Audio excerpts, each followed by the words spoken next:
menggugah saya. Kalimatnya begini, apa yang akan terjadi dalam dunia bisnis Indonesia hingga tahun 2030? Apa jawabnya? Maka saya akan pilah dulu bagian per bagian, yaitu bagian pasar atau market dan bagian perilaku customer. Setuju ya? Kita membahas mengenai kaum milenial. Kaum milenial adalah mereka yang lahir di sekitar tahun 1981 hingga tahun 2000, di mana saat ini merupakan early adopter dari calon orang kaya. 50% manusia produktif Indonesia saat ini adalah kaum milenial ini. Dan di tahun 2030, 75% lebih angkatan kerja produktifnya adalah kaum milenial ini. Juga orang kayanya adalah kaum milenial ini. Kita overview mengenai apa yang saya sebut 3 gelombang besar bisnis di Indonesia, di mana informasi ini masih akan relevan hingga 10 tahun ke depan. Yang akan Anda hadapi dalam 10 tahun ke depan adalah 3 masalah disrupsi. 3 disrupsi besar ini telah terjadi.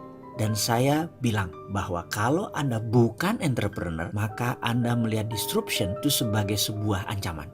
Tapi kalau Anda entrepreneur, maka inilah masa di mana kita menyebutnya the whole new world of business. Dunia baru dalam bidang bisnis. Saat ini ada peluang jutaan banyaknya. Walaupun di sisi lain ada jutaan pekerjaan tutup, ribuan bisnis baru tumbuh dan ribuan bisnis lama juga mati. Itu disruption yang baru. Apa yang di disruption saat ini? Misalnya Matahari dan Ramayana dibunuh sama Bukalapak dan Tokopedia. Travel agent dibunuh sama Traveloka. Tapi di balik itu sahabat, ada jutaan peluang yang tumbuh baru juga. Jadi kalau ada yang mati, pasti ada yang lahir baru. Anda mau bagian yang mana? Ikut bagian yang mati atau ikut bagian yang lahir? Ketika ada 50 produk bisnis industri yang dibunuh oleh milenial, maka kalau ada yang mati, sekali lagi pasti ada yang lahir. Kalau Traveloka itu bagian dari yang lahir karena muncul yang namanya online travel agent. Tapi efeknya banyak travel agent offline yang mati karena bisnis model mereka sudah tidak relevan. Kedepan saya akan ceritakan mengenai 3 disruption yang sekarang mulai banyak orang ketakutan luar biasa. 3 big giant wave di Indonesia yang mendisrupsi pasar dan mendisrupsi perilaku konsumen. Terutama perusahaan-perusahaan kayak Indofood, Astra, Mayora, Kalbe Farma yang besar-besar itu shock sekarang. Karena tiba-tiba muncul pemain yang sama sekali tidak dikenal. Tiba-tiba muncul, tiba-tiba merusak semuanya. Gojek misalnya baru 9 tahun. Ada yang tahu berapa market value-nya?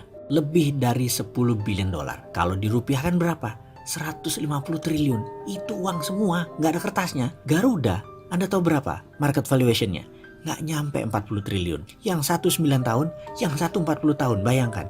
Dan yang 40 tahun itu merangkaknya pelan-pelan. Sampai sekarang nggak nyampe tuh angka 100 triliun. Yang satu lagi eksponensial dalam 9 tahun melejit hingga lebih dari 150 triliun. Jadi perusahaan milenial itu seperti tidak ada asetnya. Sahabat, jangan bangga Anda kerja seperti di Astra, di Indofood karena pegawainya ribuan, karena gedungnya di Tamrin atau Sudirman.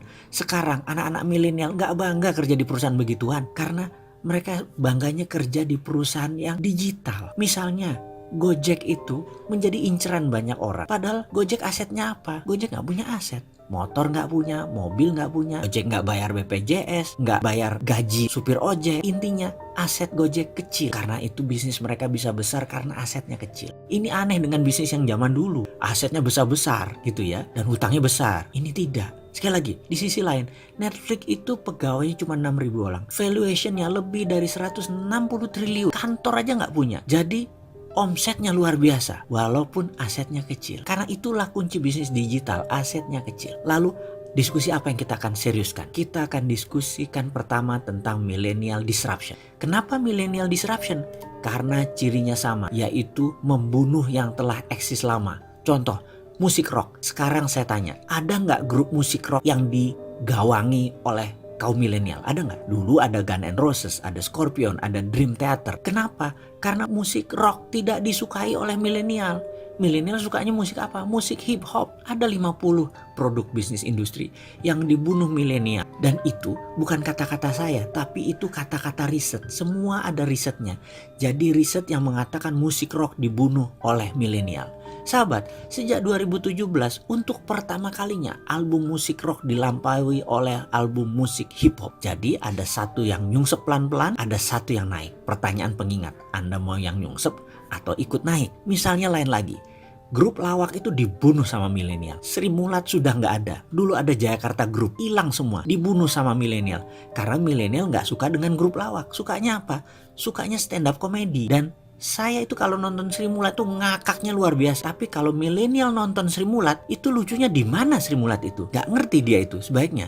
Kalau saya lihat stand up comedian, itu lucunya di mana? Tapi milenial itu bilangnya lucunya minta ampun. Jadi dua generasi ini berubah luar biasa. Dan cita rasa humor juga bergeser. Kecintaan terhadap musik juga bergeser. Lalu apalagi yang bergeser dan bagaimana menyikapinya? Kita diskusi lebih lanjut tentang digital disruption. Semua hal nanti akan digantikan oleh robot.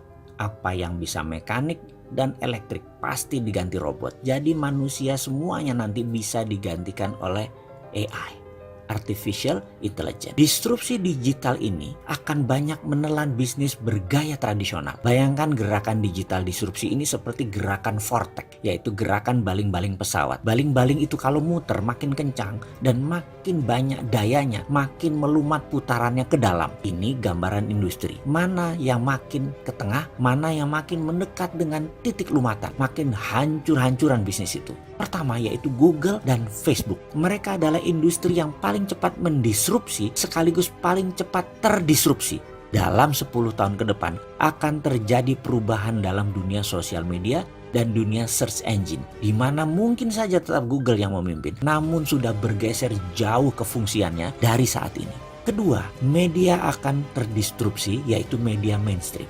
Kompas, Femina, Jawa Pos, RCTI, TVRI tidak tahu lagi sampai kapan. Namun di tahun 2030 rasanya semua itu menjadi dinosaurus, hilang. Contoh saat ini ya, Net TV itu tiba-tiba melay-off banyak karyawan. Persaingan mereka itu dengan individu yang asetnya minim. Bayangkan Net TV itu asetnya heavy sekali dalam overhead. Dan bagi perusahaan, overhead yang besar itu adalah kanker bagi perusahaan. Dibandingkan dengan apa? Dibandingkan dengan Ria Ricis, ya jelas aja penontonnya lebih banyak Ria Ricis. Kenapa? Karena lebih disenangi saat ini. Bayangkan, Net TV itu investasinya 3 triliun untuk dapat viewer 1 juta per hari. Channelnya Bosman Mardigu itu 1 juta juga viewernya per hari. Dari YouTube, IG, dan FB. Modalnya berapa? Kecil sekali. Atta Halilintar per hari itu 7 juta viewer. Deddy Corbuzier itu 6 juta viewer. Raffi dan Gigi itu 10 juta viewer per harinya. Modalnya nggak sampai semiliar. Bubrah itu semua media mainstream. Apalagi nanti waktu 5G hadir di Indonesia tahun 2020 dan 2021. Generasi milenial dan generasi Z tidak nonton TV. Nontonnya semua berbasis internet. Ketiga, apa yang terdisrupsi? Retail shop. Ramayana, Matahari, departemen store serba ada akan musnah menjadi marketplace digital jualannya. Menjadi personal bisnis itu dan menjadi direct bisnis itu. Produsen langsung ke konsumen dan konsumen langsung request ke produsen. Nggak ada lagi orang tengah, nggak ada lagi pajangan, nggak ada lagi retail shop. Keempat adalah hadirnya fintech, financial technology. Barusan kita cerita kalau banyak bank akan atau sudah mengurangi kantor cabangnya. Ini akan merubah dunia perbankan, baik dari jumlah cabang, jumlah karyawan, hingga jumlah ATM. Di tahun 2030 bahkan, dibandingkan dengan saat ini, akan tinggal 20% jumlah karyawan bank, cabang bank, dan mesin ATM. Karena semua sudah menjadi mobile. Kelima, selanjutnya, apa yang terdisrupsi? Telekomunikasi. WA itu akan melibas semuanya. Telkom akan berubah landscape-nya. Kenapa? Karena mendadak komunikasi menjadi semuanya gratis. 5G nanti bisa gratis. Dan kalau Telkom mengadopsinya telat, baru 2045, Singapura sudah mengadopsinya sekarang, maka di tahun 2021 telepon kita bisa 3. Salah satu teleponnya adalah Singtel. Karena kita nggak bisa tahan lagi udah pakai satelit. Semua wilayah Indonesia di cover dan gratis. Mampus itu Telkom. Tapi itu adalah bisnis yang terjadi bahwa telekomunikasi akan terdisrupt kalau tidak cepat-cepat melakukan perubahan game changing. Kenapa? Karena telekomunikasi merubah dari more for less jadi more for zero. Itulah yang dilakukan oleh digital company. Mereka menghasilkan more for zero. Itulah ciri digital disruption. Keenam, apa yang terdisrupsi kemudian? Edukasi. Edukasi nanti tidak akan pakai ruang kelas dan guru lagi. Apa yang dilakukan? Mereka menggunakan digital, ruang kelas tidak sebanyak sekarang lagi.